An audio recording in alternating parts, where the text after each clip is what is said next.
결국 오늘 이재명 대표와 문재인 전 대통령이 만났습니다. 그런데 이 자리에서 상당히 흥미로운 메시지가 나왔습니다. 민주당 이재명 대표와 새로운 지도부는 오늘 오후 경남 양산 평산마을을 찾아 문재인 전 대통령을 예방하고 40여 분간 이야기를 나눴습니다. 오늘 예방이 끝난 후 조승래 수석 대변인이 기자들에게 오늘 있었던 대화에 대해 브리핑을 했는데 역시 눈에 띄는 메시지는 문재인 전 대통령의 재집권 발언이었습니다.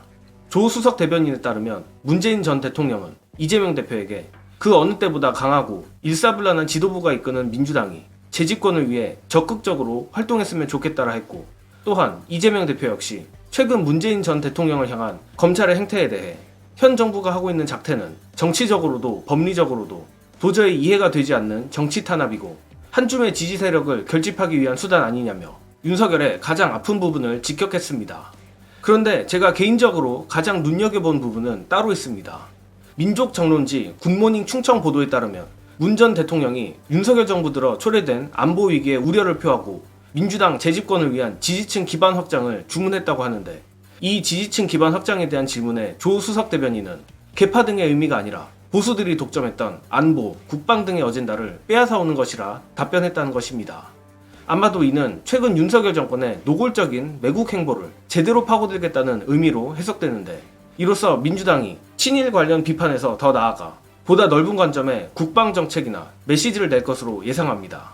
마침 이번 최고위에 사성장군 출신 김병주 의원이 입성한 것 역시 보수의 어젠다를 뺏어오겠다는 선언과 무관하지 않을 겁니다.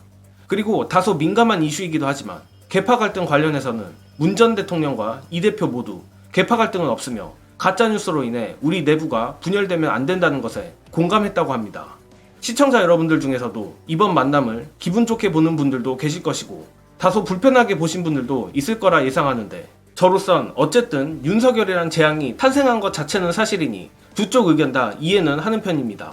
그러나 이재명 대표를 위해서라도 이번 만남에 고춧가루를 뿌리는 것은 단호히 반대하는데, 그에 대한 이유는 영상으로 가름하겠습니다. 이런 지금 위기 상황에 처한 문재인 대통령을 이재명 대표는 왜 만나려고 할까요? 그리고 한편으로는 왜 지금 민주당은 여기에 대해서 특별 대책 기구를 만들어 가지고 문재인 대통령을 방어를 하려고 하겠습니까? 저는 결국은 백지장도 맞들면 낫다라는 연대의 정신과 또 한편으로는 문재인 대통령을 공동 운명체로 끌어들이는 전선의 구축의 의미가 있다라고 생각을 합니다. 자, 그럼 이 말씀을 왜 드리느냐? 지난 총선 때 분명히 조국혁신당을 찍은 사람들이 있습니다. 이 표는 조국혁신당의 표이기도 하고요, 문재인 대통령의 표이기도 하고요, 때로는 민주당의 표 중에 이재명 대표에 대한 약지지층들의 표이기도 합니다. 그런 표가 갈 곳이 분명히 존재하고 있고 그런 흐름들을 받아들이는 지지자가 존재하고 있다는 겁니다. 문재인 대통령의 역할이 거기에 있는 겁니다. 이재명 대표가 포괄하지 못하는 지지자를 대표하는 지도자로서 전직 지도자지만 문재인 대통령의 역할이 존재하고 있는 겁니다. 그런 부분들도 현직 지도자는 고려할 수밖에 없는 겁니다.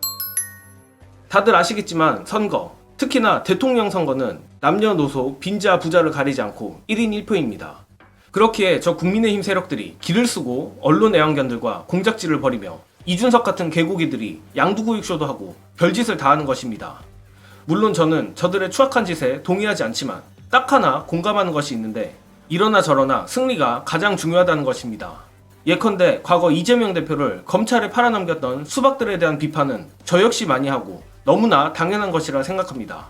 하지만 그저 계파나 출신이 다르다는 이유로 심지어 이재명 대표와 별다른 악연조차 없음에도 굳이 비난에 에너지를 쏟으며 이재명 대표의 확장을 방해하려는 시도에 대해선 그 의도를 이해하기 어렵습니다.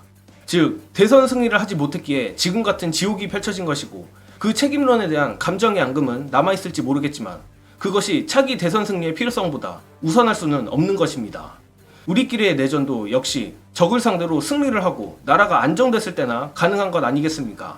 끝으로 문재인 전 대통령에 대한 아쉬운 감정이 있더라도 우리가 손을 잡아야만 하는 이유 안내드리며 저는 이만 물러가겠습니다. 시청해주신 여러분 감사합니다.